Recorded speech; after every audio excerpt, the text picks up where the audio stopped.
Welcome to A Mason's Work, the podcast where we review Masonic symbols and illustrate how they can be used to solve problems in everyday life. With your host, Brian Mattox, a proud member of the Craftsman Online Media Network.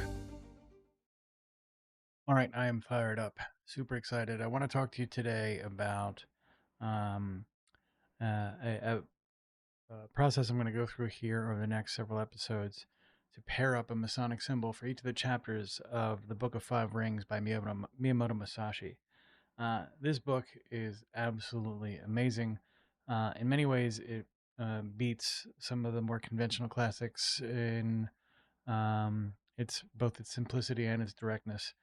It does not um, it does not encourage you to move through a bunch of cryptic language to understand what's going on.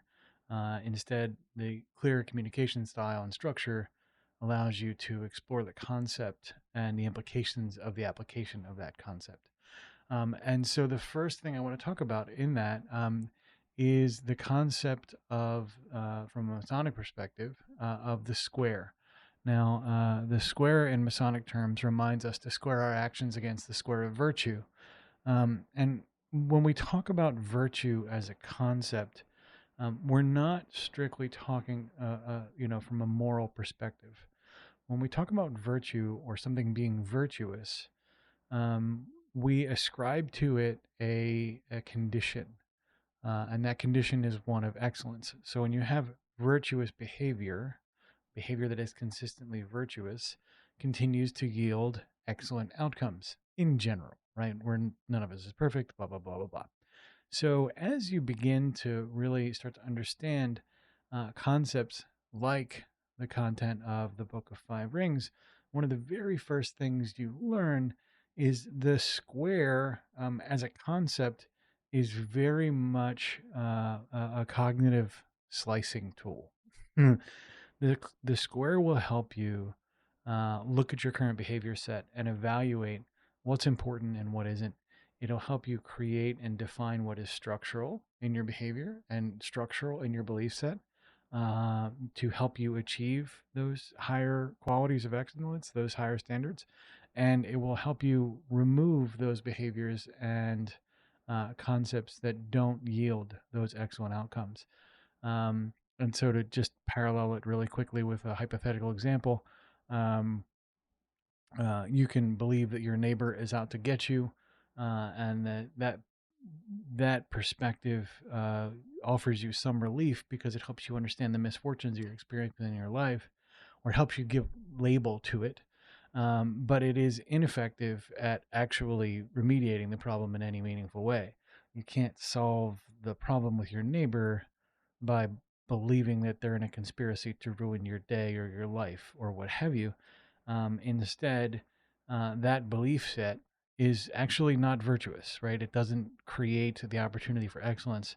So the square really does help you evaluate all of your actions and behaviors. And in the same way, the Book of Five Rings, particularly the first chapter, helps you understand from a structural level what what behaviors are going to help you achieve your objective and what isn't. Building the foundation of your kind of life behavior belief set stuff, being structural and intentional about it, is really kind of the first and fundamental step, both in Freemasonry and in the Book of Five Rings, because without really taking time and conducting that evaluative process to determine what excellence looks like for you relative to the situation you're in, and then understanding what you're doing to contribute to that and not contribute to that and use the gavel accordingly, is really kind of like the beginning of taking these working tools and really getting a whole lot further. Now, again, the evaluative context of the square will help you look at those behaviors, and the gavel will help you remediate them in the way that's appropriate, right? So none of these tools are really designed to be used, strictly speaking, in isolation. They're great for individual reflection, but you use all these tools together, just like everything else.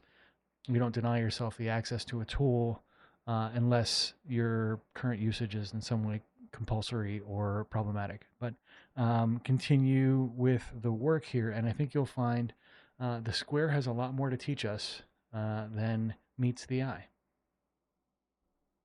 The views represented in this podcast are those of the speaker alone and are not representative of any grand or subordinate lodge.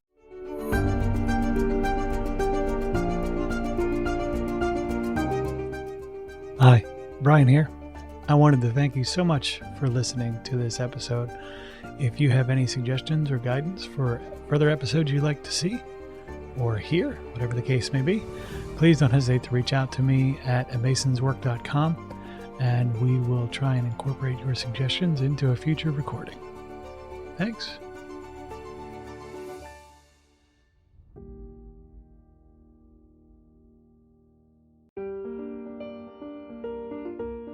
Freemasonry teaches us that the true work is within, a lifelong journey of reflection, discipline, and discovery.